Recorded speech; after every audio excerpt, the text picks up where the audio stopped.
I want Cole Beasley to get the vaccine. My kids are 4 and 2. I want as many people to get the vaccine as they can because I want I want the death numbers to keep going down. And forget society, why for him, it would be a good idea.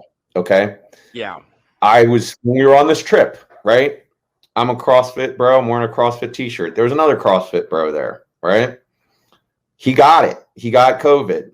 And he got the vaccine, by the way, after he got COVID. He got COVID and he was only sick for 2 weeks. It wasn't horrible for him.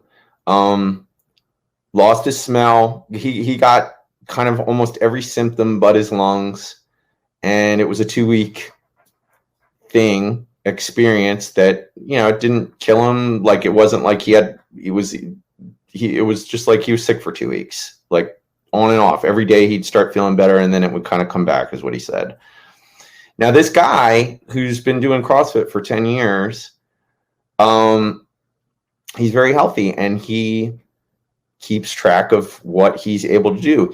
His smell hasn't fully returned. He says it's at like 90%, but he doesn't like IPA beers anymore. That's terrible. That's like Yeah. He says actually that he can't do what he could do at CrossFit anymore. It's not like a big difference, but it's a difference, and it hasn't come back. And this is like, I don't know, 6 months later or something like that.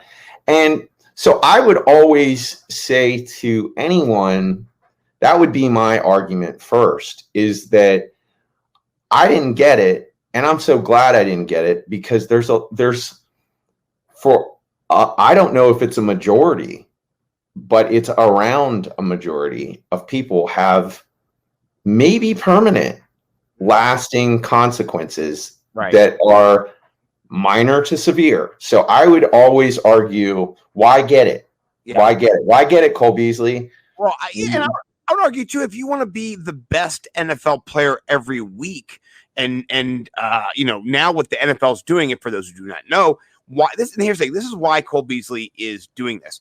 You don't have to be vaccinated. You can go through the season unvaccinated. They're trying to make two paths, right? The NFL is.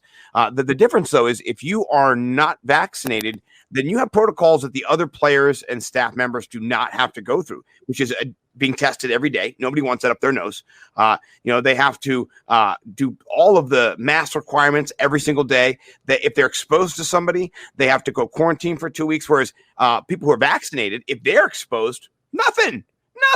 So if you and me on the Bills, we're vaccinated, somebody comes in and they're unvaccinated and we're all exposed, I'm good to play this week. Cole Beasley has to go into protocol. So, I mean, this is a big deal, not just for his team, but for himself. I'm not sure people lose game checks or anything like that, but his ability to compete and to do what he says, play ball, as he said, can be hindered and can be restricted against it. So I understand that's where I'm feeling him. Honestly, that was kind of my answer. That restriction that he's going to face every single day, it doesn't seem kind of fair. I get it. And I understand that, he would be against it. And he's kind of just said, hey, I'm going to be around and be about, I'm healthy, I'm good to go. All those things, good things. I'm glad. I would just say, though, if you don't want to be vaccinated, you're going to have to accept the consequences of that in society now, because there are just going to be subtle differences in how people are treated. And if you have a problem with that, don't send your kids to public school. Don't get them vaccinated, because for the last, 80 years, 100 years, you had to get your kids vaccinated before they can even go to school. You have to get your kids vaccinated before they go to college as well. So I'm not like breaking precedent here saying like you should be vaccinated. That's just like, I'm now lumping this vaccine within all the other vaccines that we've kind of now, measles, mumps, rubella, take your vaccines, man. Like, I understand people don't want to do it, and that's okay. If you don't take your vaccines, that's okay too. But don't be surprised if schools don't let you in. Don't be surprised if the NFL says we're going to have to test you a little bit more, just because this is a big freaking deal. The health of our whole society. We almost lost the American, infrastructure, or not the infrastructure, but the economic, stability that we've built for hundreds of, years in this country. It was almost gone. So we can't go back there.